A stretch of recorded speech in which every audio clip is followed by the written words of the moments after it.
campaign policies.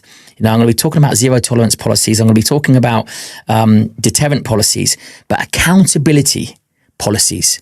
Who's accountable? Where did this happen? Who's borough? Who's the councillor? Who's the police HQ here? Who's the commissioner? Right, why is this happening on your turf? Except, accountability just doesn't exist in modern day politics, especially the Mayor of London. Look at the Mayor of London.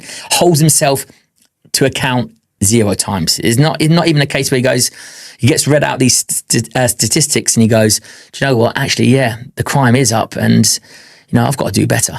Wow, I didn't know that. But now that I do, I'm going to do something about it. Zero accountability. So I talk about accountability. He lies. Yeah. Listen, look at Keir Starmer. He's lied to get into position of power. Everything that he said, he's gone against. But the reason why people can go, oh, you've done this, it's got to hold myself accountable. I went to my lawyer. My lawyer was almost... Former Special Forces instructor turned media figure Ant Middleton has stepped into familiar territory, publicly hectoring London's mayor over crime and calling for accountability from the top. In a string of posts and interviews, this year Middleton has accused Sadiq Khan of presiding over a mayoralty with zero accountability, pressing for tougher zero tolerance style measures and demanding to know which boroughs, councillors and police chiefs are responsible when violent incidents occur. Middleton's intervention is part stunt, part political positioning. He has amplified his criticism across social platforms and long-form online videos that frame him as a non-nonsense alternative to City Hall's technocratic tone, a classic outsider pitch that trades in personal authority, blunt rhetoric, and public theater. Those channels let him bypass traditional media gatekeepers and speak directly to an audience primed for simple answers to complex problems. Higher visible policing, tougher sentencing, and immediate political consequences for local officials.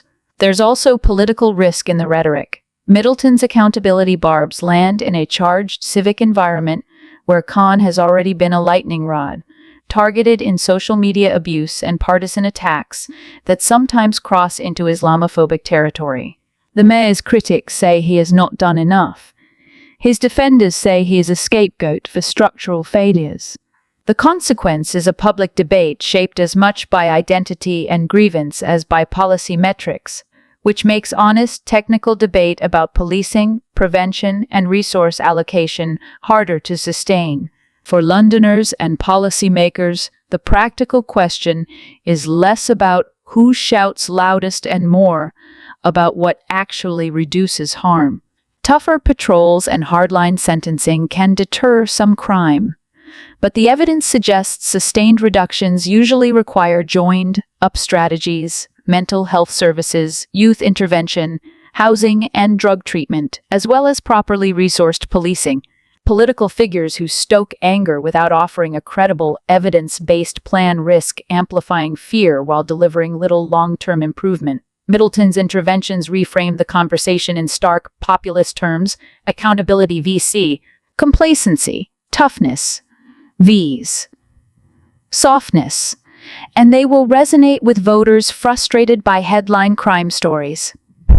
But turning that resonance into responsible policy will be the real test.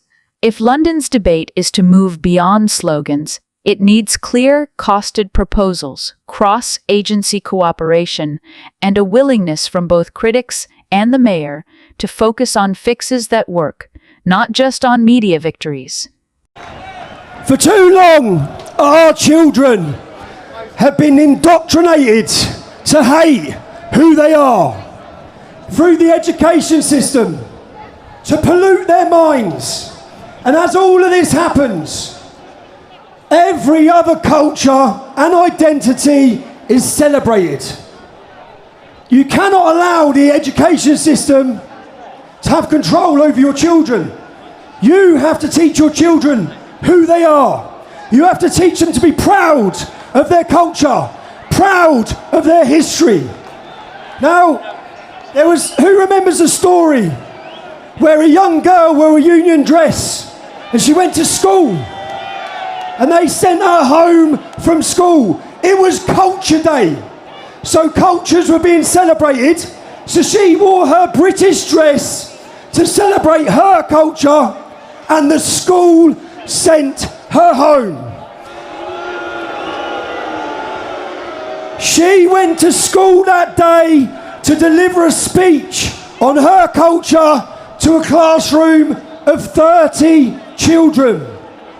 There are currently 1.3 million people watching this live.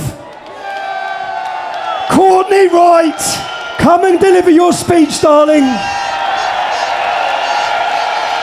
Get out of the way.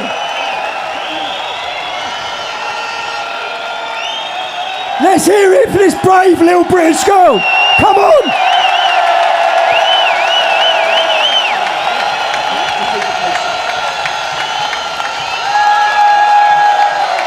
Hello, London! My name is Courtney Wright and I'm so proud to stand here today. Even though I'm only 13, I already know how lucky we are to live in this country. Britain is our home. It's a place built on courage, sacrifice and freedom. Millions before us fought to protect it, and it's our duty to love it, respect it and keep it strong.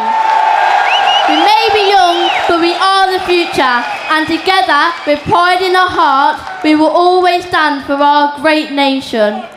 I wrote a speech for my culture day at school, and I was silenced. Silenced because I'm a British girl and my voice didn't count.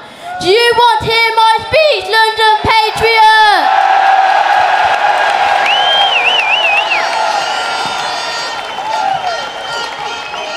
Today I want to talk about my culture, British culture, and why it's important to me. In Britain, we have lots of traditions, including drinking tea, our love for talk about the weather, and we have the royal family. We have amazing history like kings and queens, castles and writers like Shakespeare. It's also modern, diverse and always changing, with music, fashion and food from all around the world blending into daily life. And let's not forget about fish and chips. It's also the way we speak, our humour, our values of fairness and politeness, and the mix of old traditions and new ideas. But sometimes in school we only hear about other cultures, which is great because learning about different countries is interesting and important. But it can feel like being British doesn't count as a culture just because it's a majority. I think culture should be for everyone, not just for people from other countries or backgrounds. Being British is still a culture and it matters too. So let's celebrate all cultures, whether they come from far away